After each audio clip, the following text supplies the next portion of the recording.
morte dans l'attente de la volonté patronale.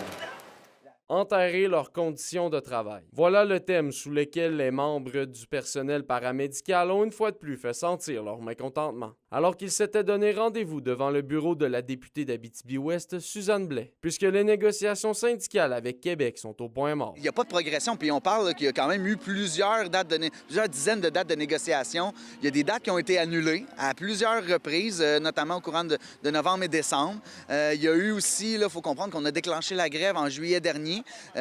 Quand on déclenche la grève, c'est clair que l'objectif, c'est de faire progresser la négociation. Donc, on est encore ici, là, à pratiquement 3 ans après l'échéance de la convention collective, avec assez peu de progrès. En raison du contexte actuel, plusieurs sont en train de claquer la porte. Dans la dernière année, c'est 46 démissions qu'il y a eu juste ici en région de l'Abitibi-Témiscamingue. On le sait qu'il y a d'autres gens qui ont parlé de quitter.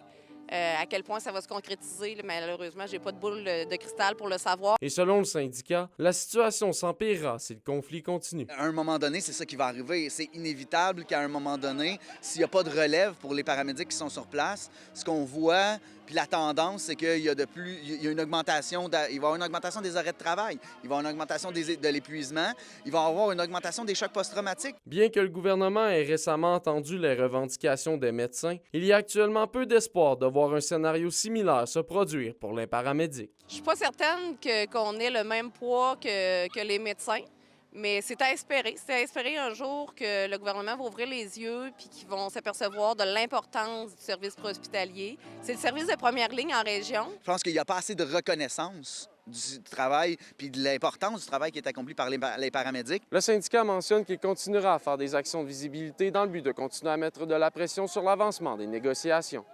Olivier Morin, RNC Nouvelles, Amos.